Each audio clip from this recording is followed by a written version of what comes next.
de ce jour, je l'ai intitulé « Au-delà de l'épreuve ».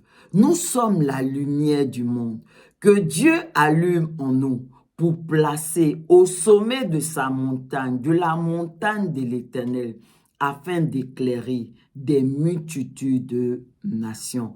Ainsi, mes bien-aimés, en tant qu'enfants de Dieu, nous devons obligatoirement gravir la montagne de l'Éternel pour être cette lumière du monde que Dieu dit que nous sommes, afin d'éclairer des multitudes de nations. Et c'est ce que effectivement on fait tous nos dévanciers dans la foi, que ce soit Abraham, Isaac, Jacob, Joseph, Moïse, Élie, David, Paul et j'en passe. Ils ont tous gravi la montagne de l'Éternel, la montagne sainte. Ils ont atteint le sommet de cette montagne. Et ils sont tous devenus la lumière du monde qui a éclairé et qui continue encore d'éclairer des multitudes de nations dont nous en faisons partie. Amen. Et l'histoire du prophète Élie, dans le livre de 1 Roi 19, le verset 11 au verset 13, nous montre que ce sont les épreuves que nous traversons dans nos vies qui nous propulsent au sommet de la montagne de l'Éternel. Amen. En effet, le prophète Élie, pour atteindre le sommet de la montagne de l'Éternel, il a dû affronter diverses épreuves, que ce soit le vent violent, le tremblement de terre, le feu, mais il est resté ferme et attaché à Dieu. Et il a fini par rencontrer Dieu, qui lui a donné les instructions dont il avait besoin pour accomplir la mission que Dieu lui a confiée. Ainsi, mes bien-aimés, le prophète Élie nous enseigne que, en réalité, Dieu se cache derrière les épreuves que nous traversons et que au-delà de ces épreuves, à la fin de toutes ces épreuves, nous rencontrons Dieu et nous voyons l'accomplissement de la promesse de Dieu dans nos vies. Et donc, tout comme le prophète Élie, nous aussi, en tant qu'enfants de Dieu, si nous voulons atteindre ce niveau, si nous voulons vraiment être la lumière du monde, mais en réalité, ce n'est pas seulement être la lumière du monde. Souvenez-vous, Dieu a fait la promesse à Abraham de faire de lui le père d'une multitude de nations. Et pendant qu'Abraham recevait cette promesse, nous étions tous dans le sein d'Abraham pour dire quoi? Qu'est-ce que j'essaie de vous dire? J'essaie de vous dire que Dieu ne l'a pas seulement promis à Abraham, mais au travers d'Abraham, il a promis cela à toute la postérité d'Abraham.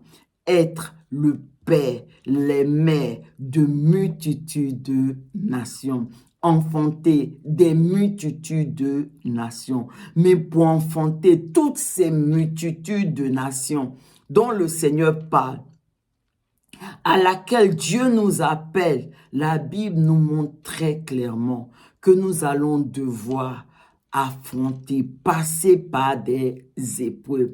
Et c'est en cela que l'apôtre Paul pouvait dire à ses fils spirituels, mes fils, mes enfants, pour qui j'éprouve les douleurs de l'enfantement. C'est-à-dire quand Paul était dans ce processus, quand il était en train de gravir cette montagne de l'Éternel, quand il était en train d'affronter toutes ces épreuves pour gravir la montagne de l'Éternel, il a comparé cela à des douleurs de l'enfantement. Et ces douleurs de l'enfantement, nous aussi, nous allons les connaître pour pouvoir enfanter toute cette multitude de nations auxquelles Dieu nous appelle.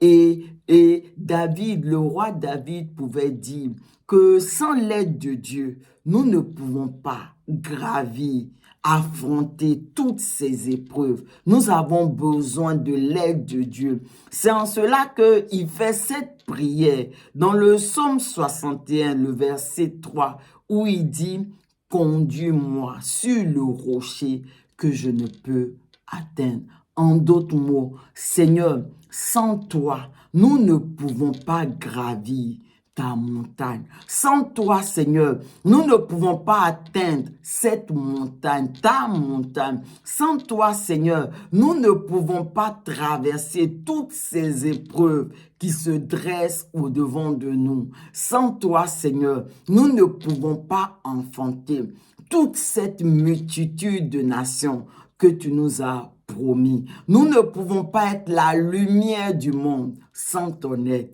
Seigneur, nous avons besoin de toi.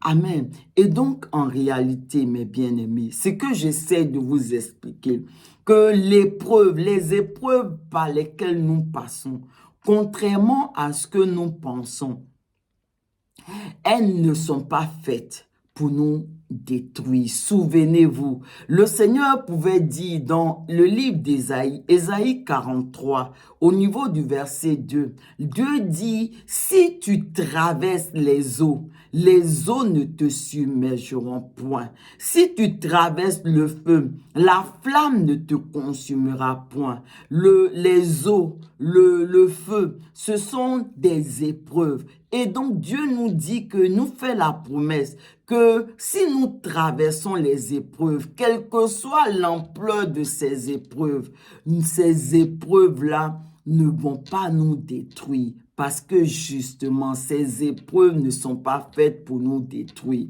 Mais au contraire, les épreuves, elles sont faites pour bâtir en nous le caractère de Dieu. Les épreuves, elles sont là pour former Christ en nous et vraiment pour nous préparer à la rencontre avec Dieu, pour nous conduire là où Dieu nous attend, pour que sa gloire éclate dans nos vies. Et ces épreuves que nous traversons, nous ne les choisissons pas. Elles s'imposent à nous. Souvenez-vous de l'histoire de Joseph. Dieu lui a promis de l'élever au-dessus de ses frères. Mais cette promesse-là devait s'accomplir en Égypte. Et Joseph de lui-même n'était pas prêt à aller en Égypte. Ce sont ses frères qui vont le conduire en Égypte, là où la promesse de Dieu devait s'accomplir. Qu'est-ce que j'essaie de vous dire? Les épreuves que nous traversons dans nos vies, qu'on le veuille ou pas, elles nous conduisent là où Dieu nous attend. Elles nous conduisent au lieu où Dieu veut que nous soyons, afin que sa promesse s'accomplisse dans nos vies. Et c'est ce qui s'est passé pour Joseph. Ce sont ses frères qui l'ont conduit là où il devait être pour que la promesse de Dieu s'accomplisse dans sa vie. Là où il devait être, c'était l'Égypte. On l'a dit tantôt. Et au travers de toute cette histoire, Joseph nous montre très clairement que pendant les épreuves, nous ne devons pas nous concentrer sur les épreuves, le mal que nous ressentons, mais nous devons nous concentrer sur Dieu, car lui seul est capable de nous faire traverser cette épreuve, mais il est aussi capable de transformer le mal en bien pour nous. Et c'est ce qu'il a fait dans la vie de Joseph. Le mal que ses frères ont voulu lui faire, le mal que la femme de Potiphar a voulu lui faire, parce que Joseph était concentré sur Dieu, parce que Joseph continuait à obéir à Dieu, à appliquer son cœur, à faire ce que Dieu attendait de lui. Tout ce qu'ils ont fait, que ce soit son frère, tous ses ennemis, ils ont travaillé à l'accomplissement de la promesse de Dieu dans la vie de Joseph. Ils ont conduit Joseph là où Joseph devait être pour que la promesse de Dieu s'accomplisse dans sa vie. Et c'est ce qui s'est passer. Et c'est en cela que chacun d'entre nous, c'est cette même attitude que nous devons tous avoir.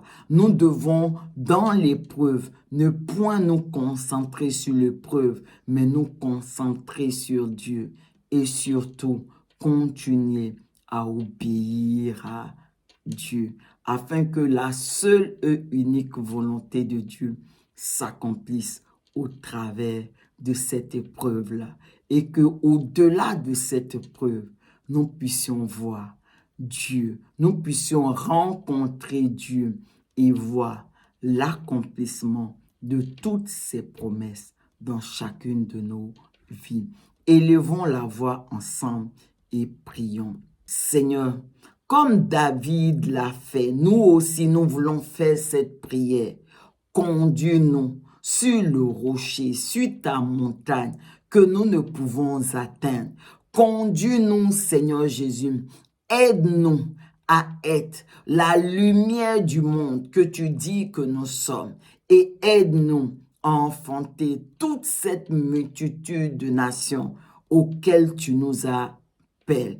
Et lorsque, Seigneur, nous serons face à l'épreuve, fortifie-nous à rester concentrés sur toi et à continuer à t'obéir. Car toi seul, Seigneur, tu as le pouvoir, tu as la capacité de nous aider à traverser à pied sec toutes ces épreuves et au-delà de ces épreuves, à voir, Seigneur Jésus, non seulement à te rencontrer, mais aussi à voir l'accomplissement de toutes tes promesses dans chacune de nos vies. Amen.